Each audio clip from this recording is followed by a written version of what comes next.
This is a Chinese vessel blinding a Filipino fisherman using lasers in Philippine territory.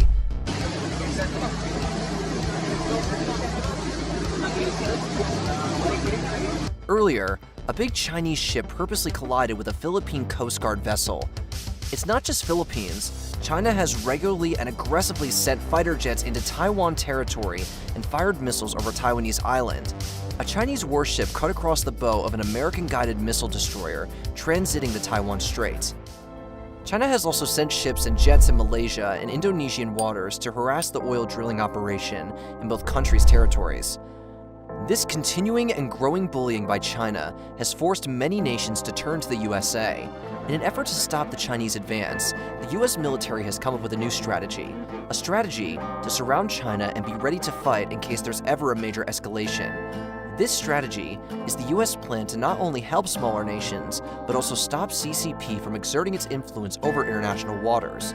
So in today's video, let's talk about the US's new strategy to trap China and how it will cement the world order.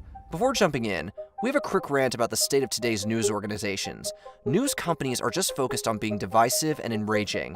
That's because that's what gets the engagement, which gets more eyeballs, which means more money. We're not gonna lie, regular viewers of the channel know that sometimes we have taken clickbaits a bit too far just to get you guys to watch the video. That's the problem with news that is served by an algorithm. We put tens, if not hundreds of hours into making a video, covering important news, but at the end of the day, if we can't convince you to click, all the effort is wasted. This phenomenon is far worse than the news companies, who have special positions just to get clicks on their news. These experts have figured out that the best way to get clicks is to scare the public, focus on negative stories, and blow every event out of proportion. But that's not what news is supposed to be. That's why we launched Global Recaps. Every weekday, an email is sent directly to your inbox. In it, we cover the world's most important news in a short and concise manner, with links to read more if you're interested in any specific news. We also take the most important news story and break it down in simple terms to explain how it affects you and everyone else. These emails take less than 5 minutes to read, and they make you more informed about the world you live in, about the good, the bad, and the neutral.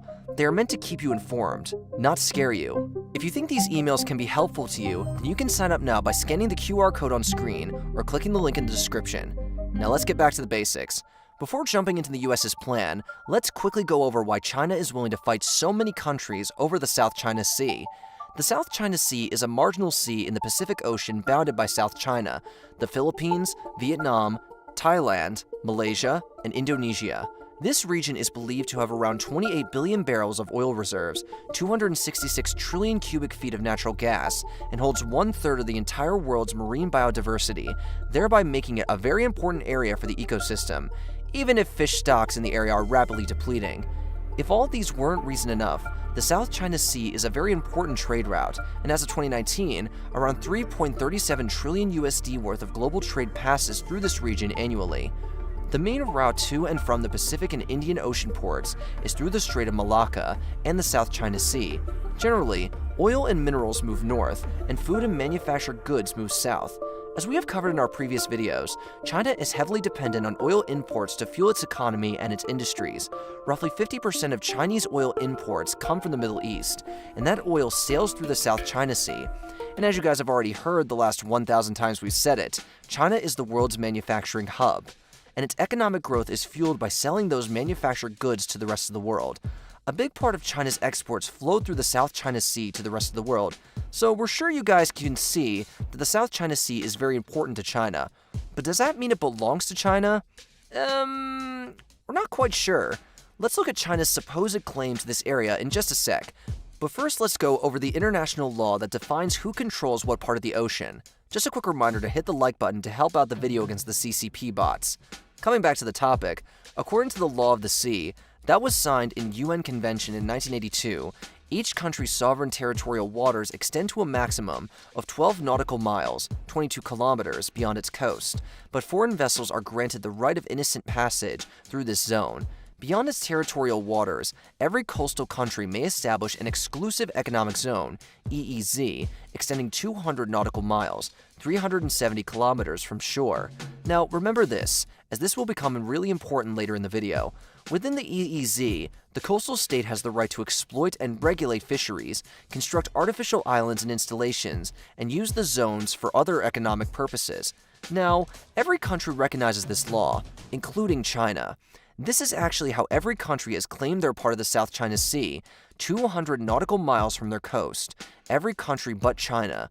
There are some overlaps in Vietnamese, Malaysian, Brunei's, and Filipino claims, but no one is talking much about that because, well, all these countries are united together against China's claim. You see, when it comes to this part of the sea, China doesn't want to follow the law of the sea. No. In fact, China wants to follow this made-up 9-dash line to exert its claim. This 9-dash line covers almost 90% of the South China Sea, and the CCP claims that it's all part of China. Now, you may ask, what's the reasoning behind the 9-dash line, since there are no laws or anything that mentions this? Well, according to the CCP's reasoning, a Chinese explorer discovered the South China Sea, so therefore, it belongs to China. We guess by the same reasoning, China belongs to Italy because Marco Polo discovered China. Time for CCP to pack up and hand over the reins to the Italians. Jokes aside, that is the reasoning the CCP has used to claim pretty much the whole South China Sea, and it has led to some very confrontational situations with other countries. Fresh tensions over a long-standing dispute. A renewed war of words between China and the Philippines today. We're now being surrounded by Chinese vessels. They've sailed really close to us, as close as a few meters from us. As territorial disputes in the South China Sea continue. Aggressive and offensive, the Chinese Coast Guard appears to block the supply boat's path. I warn you to leave this area immediately. Any consequences in terms of that will be borne by you. To assert their claim, several countries in the conflict officially renamed the region that they claimed. In September 2012, the Philippine president signed an administrative order maintaining that all government agencies use the same West Philippine Sea to refer to the parts of the South China Sea within the Philippines. Similarly, in 2017, Indonesia renamed the northern reaches of its exclusive economic zone in the South China Sea as the North Natuna Sea in an attempt to assert its sovereignty. All while this is happening, the CCP starts building its own island in the South China Sea. Not just any islands, military islands. They were home to few military personnel, an airstrip, and a missile system. Based on international law, these islands were within the Philippines border, so the Philippines decided to take China to UN court. In 2016, a ruling from The Hague ruled in favor of the Philippines, claiming China had indeed encroached their land, a ruling that the CCP chose to ignore and is not put into effect yet. To make matters worse, the CCP declared the airspace above the disputed land to be a defensive air identification zone, and issued a notice that aircrafts flying through it would need Chinese permission. This move, while they claim will only be enforced in defense, has further strained relations between the countries. On top of this, there was a second part of this ruling that was just as important to the whole conflict. You guys remember earlier how we said that according to the law of the sea, 200 nautical miles from the coast is each country's exclusive economic zone? Well, so there are a group of islands in the middle of the South China Sea, called the Spratly Islands, that all the countries are trying to claim. The main reason being that if you can establish a claim on the island, you can extend your EEZ and control more of the South China Sea. But according to a 2016 ruling, the Spratly Islands were ruled a rock, so it doesn't extend any country's EEZ. This kinda killed the importance of the islands, but that doesn't mean conflict calmed down. China has been using something called the cabbage strategy, or the salami slicing strategy, to choke out supplies to foreign lands. To accomplish this, China will surround a foreign-controlled islands with its ships and destroyers to deny access to rival nations, and then try to subsequently claim the islands. Now, of course, the United States has a lot of allies in this conflict, and we have the strongest navy in the world. One important part that the US Navy plays is maintaining peace at sea, so world trade can continue without interruption.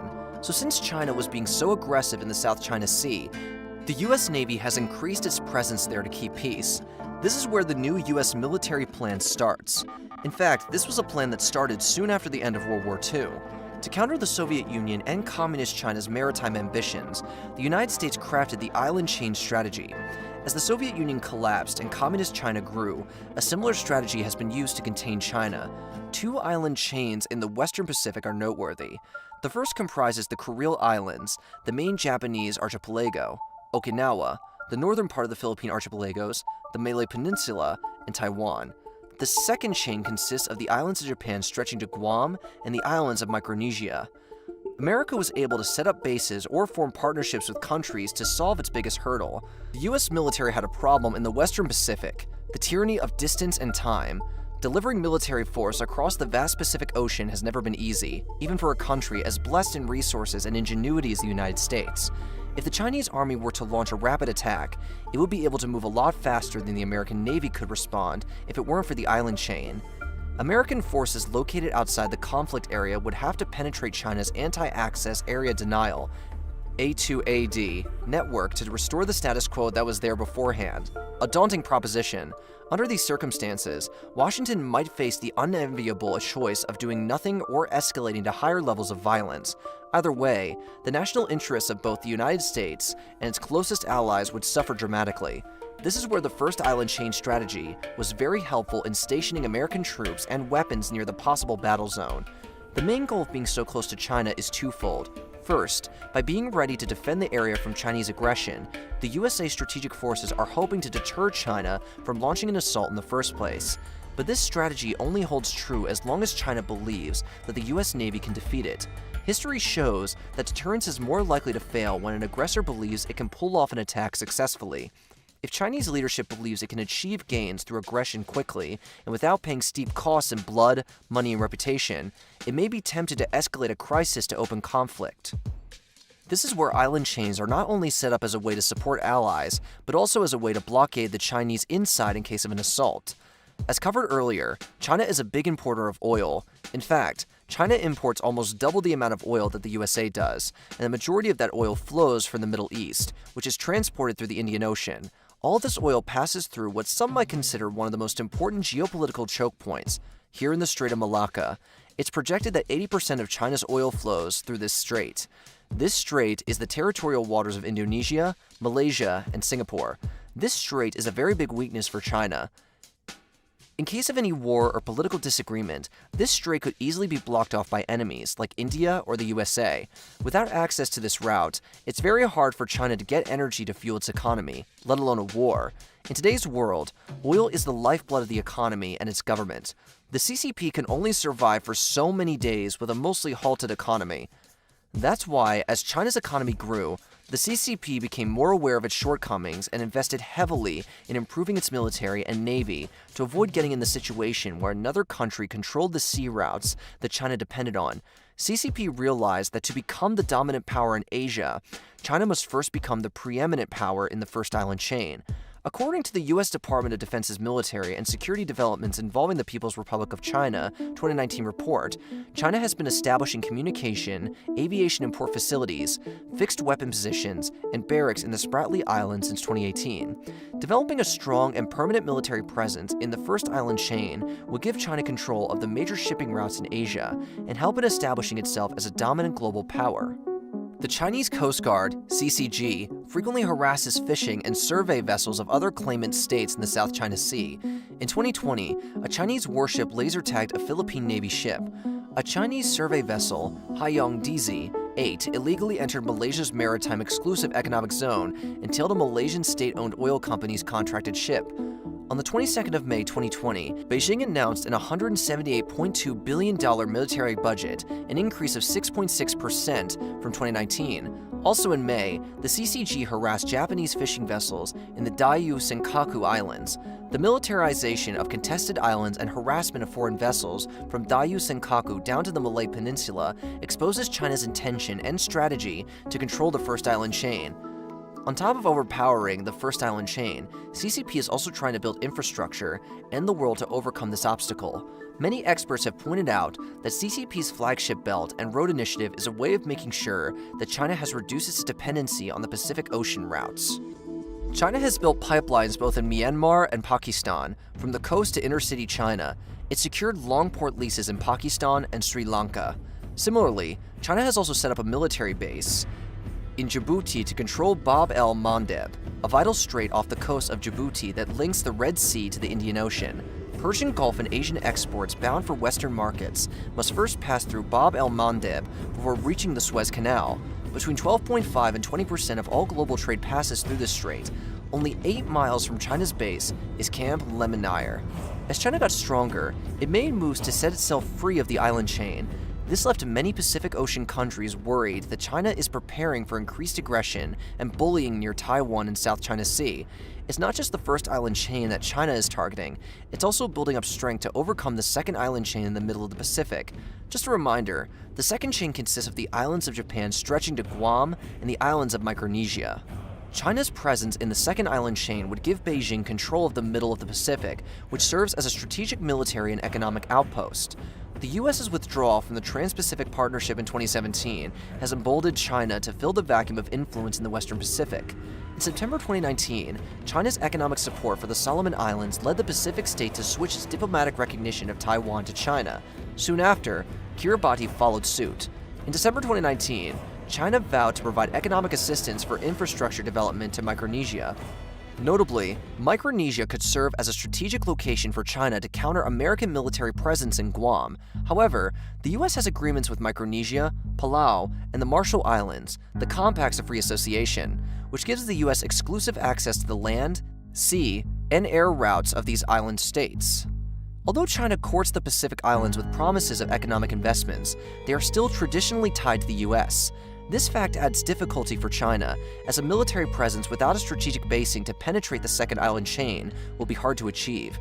But coming back to the South China Sea, China's actions have left the USA with two choices: either strengthen the first island chain to gain back the advantage in deterrence strategy, or ditch protecting American allies in the Pacific Ocean. So obviously, America has stepped its efforts to reinforce the first island chain to safeguard its allies' interests. Just this year, the U.S. Marine Corps marked the opening of a new base on America's westernmost Pacific island, Guam. This will be the first new Marine base since 1952 and will house 5,000 Marines charged in the short term with deterring and detecting threats in the region. Longer term, the Guam base, almost equidistant from Japan and Taiwan, is also stated to be a hub for Marines on Guam and across the northern Mariana Islands to train for protecting Pacific Islands, including vital sea lanes, in the event of an invasion. If there is a conflict with China, the Marines would be among the first ground forces to respond. Around the same time, the USA reached an agreement with the Philippines that gives the US access to 4 military camps in the country. Even though this doesn't give US military permanent bases there, it does give US troops, rotating in and out of the Philippines, a bird's-eye view of 2 critical spots: the Taiwan Strait and disputed regions of the South China Sea. There are about 500 US troops in the Philippines on any given day, but thousands rotate in and out over the course of a year for military exercises, humanitarian aid, training, and other missions, according to officials. The Philippines allow American forces to stay in barracks within designated Philippine camps. The US already had access to 5 Philippine military bases. On top of this, the US would also increase its deployment of advanced military assets to the Korean Peninsula, including fighter jets and aircraft carriers to boost joint training and planning. Additionally, US and Japan agreed to adjust the American troop presence on the island of Okinawa, in part to enhance anti-ship capabilities that would be needed in the event of a Chinese incursion into Taiwan or other hostile acts in the South or East China Sea. They also added a formal mention of outer space in the long-standing US-Japan Security Treaty, making clear that attacks to, from, and within space could trigger the mutual defense provisions of the treaty. And Japan announced it would begin constructing a pair of runways on the small southern island of Mangashima, where joint exercises, amphibious operations, and missile interception could begin in about 4 years. The island would be a hub for troop deployments and munition supplies in case of a conflict like a Taiwan emergency. The changes in the US deployment on Okinawa will transform the 12th Marine Regiment into a smaller, more rapidly mobile unit. The 12th Marine Littoral Regiment, which will be better equipped to fight an adversary and defend the US and its allies in the region. The US is doing everything in its power to send the signal that if there's any aggression near the South China Sea, it will be far more of a guaranteed win for China. Goal of all this is deterrence by denial. The US has also been busy diplomatically.